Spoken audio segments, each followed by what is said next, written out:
Oh, hang on. We got here a guy in debt settlement in the U.S. This will be interesting. So Jacob, let's throw Jacob in because this is something I know like the back of my hand. What's up, dude? Hey, how's it going, Rich? Thanks so Doing real much for good. having me on. Yeah. Do you want to tell me which company you work for? Yeah, sure, why not? I work for Freedom Debt Relief. Oh, okay. Andrew Hauser's a friend of mine. Oh yeah, he's a good guy, very I like him. friendly. Yeah. I specifically work in the consolidation loan division. Okay. Yeah, Cool. it's Cool. very yeah. It's I started out as one of those middle of the mall kiosk hustlers. I went through a very tragic breakup. That's when I kind of woke up and I wanted to win this girl back.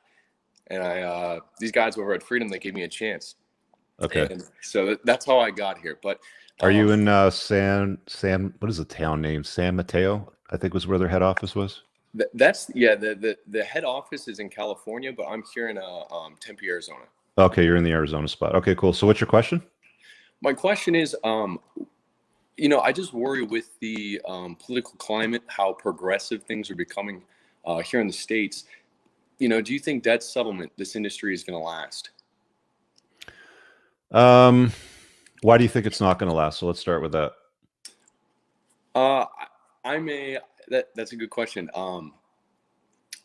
The from what I can see, from what I'm sensing from these politicians, the left, the Democrats, they're all about raising the standard of living up and forgiving the mistakes of UBI. people. Yeah. Yeah, UBI, so on and so forth. And I get the sense that they're not really wanting to hold people accountable, and especially in regards to debts, student loans, this Yeah. and this and that. And it worries me because that's my industry. So it's what can potentially happen when people aren't held accountable for their financial mistakes, or Got it. just their Yeah. financial. Do you feel what I'm saying? No, I get it. Like that's a great question. And there's two sides to this one coin. So on the one side of the coin, you've got the politicians who want more votes, and they realize that the more people they can have sucking off the teat of the state, reliant on that for a source of income and for their standard of living and for their core happiness, the better off they're going to be. So they're basically selling long-term misery, which is cloaked in disguise. You know how nonprofit credit counselors are often called kinder, friendlier collection agencies to the banks, Yes. right? That's kind of what the government is, right? Like they're trying to be kinder, friendlier, and supportive to society, but it's bullshit. That's not what they are. Kind of like the nonprofit credit counselors are not what they're selling people. So the problem is people are stupid. Like the average IQ is lower than 100, right? Like people aren't bright, and if the government says here's some free shit, take it.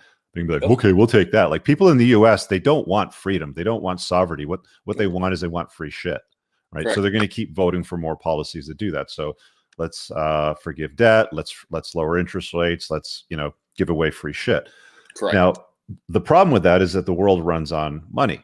So on the other side of the coin, you've got the financial institutions who make a shit ton of money off interest.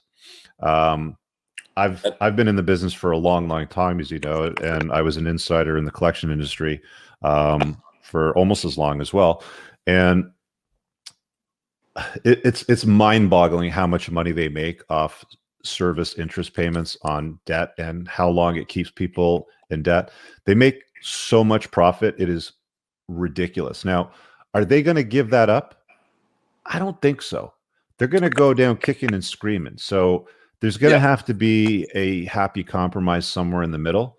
Do I think that the debt relief industry is a good place to be for a young guy today? I'm going to say no. And I own one of those businesses. Now, why do you say that? What's the big bright future, right? Like, how are you going to put a dent in the universe, coloring within the lines, crossing the T's and dotting the I's for this industry, which has found a way to get people out of debt, which, by the way, over time is harder and harder to execute. There's more and more regulations. The same thing here in Canada. There's more and more regulations, and there's very high penalties if the process is not executed properly, right? I mean, you're always walking this fine line. Like it always felt like you're on this tightrope, in this industry. And I'm sure, the guys like Andrew and Brad, feel the same way still. But I'm not in the States, so I don't have all the insider details today, to be on the up and up. But I would say, as a general rule, find something else to do, dude. So, and I can appreciate that response. I went from, as I mentioned here earlier, I went from working in the middle of the mall to, living with a roommate. How old are you? Just turned 25. Okay, so what do you want to do with your life? Like, where do you see yourself at 35, let's say? I want to make money. I want to be in control of something of my own. That feeling is within me. Okay. Doing what? I'm not sure. I had skills growing up that, perhaps I could utilize. I was always real good at graphic design. I was always very, very comfortable in front of people. That's how I got into sales. But I want to own a business. I want to be running something, but I'm not sure what it would be just yet. Okay. Well, you have to start moving towards that if you want to hit that by 35, because more often than not, 9 times out of 10, a business is going to fail. So if you go by the stats, you're probably going to have to start up 10 businesses for one success, and you're going to need a good 1 to 2 year run to figure out if the business is going to be successful or not. So if you start to look at the math, it could take you, on a good run, 10 years, on a shitty run, maybe 20 years to figure it out, right? For you to get to that point, depending on how successful you are, how much help you have along the way, how much luck, comes your way, there's a whole bunch of factors to look at, how well honed your decision-making skills are. There's a lot really, to look at there and unpack, but you're not going to achieve that goal, working for somebody else. Yeah. And again, I talked to the guy earlier, what was his name? Adam from Jordan. High ticket sales, you're selling jet planes, yachts, sailboats, Rolls Royce. You're a C-suite, job, right? CTO, CFO, CEO, STEM, something that pays big in STEM, obviously. Entrepreneur is big too. And there's other professional, designations like lawyer, doctor, accountant, stuff like that. But those would be the main ones. Like if you really want to put a dent in the universe and you want to have a big, bright future for yourself, you're going to have to start looking into moving in that direction and getting out of what you're doing, in the day-to-day job. Because, who was it that said it? I think it was Kevin O'Leary that said something like, the most addictive thing that they give people is a salary, like a biweekly salary, because it makes you give up your hopes and dreams. Yeah. Now, I do have another question. Do you mind if I ask another question? Sure. One more. Yeah. Real quick. I feel like I'm at this transition point in my life where I'm giving up a lot of passions I had growing up that I was very, very much obsessed with. Why? Why are you giving them up? Because I don't feel like they make money. I don't feel like they provide a solution for enough people to give me the lifestyle and fulfill that part of me, that void. Why don't they make you money? Like, what are the passions? Like, what are we talking about here? Growing up, I was constantly doing art, graphic design, drawing. As long as I remember, from when I was a little kid all the way up until high school. I was going to go to school for graphic design, but I chose not to, simply because I don't feel like the money's there. Mm-hmm. And I don't know of a way that I could, make, 7 figures drawing. It just seems like an absolute dream to me. Unless I was going to some sort of high art form. Well, there's I watched a video on Alex Becker's channel the other day, and he fucking sold a red square on it, as an NFT for like, I don't know, $200 or something. Like it was literally a square that was colored in red. Right. So there's some weird shit selling, in art as NFTs, in some cases for millions. Mm-hmm. Right. So it's not like you can't make money at it, but the long and short of it really is there's not a lot of really wealthy artists out there. You're an artistic guy. I get it. You're good at it. You like it. It's something that you probably lose track of time when you do. Yep. There's shit that I like that doesn't make money. Like I like, I don't know, like, the art of bonsai for me is fucking interesting.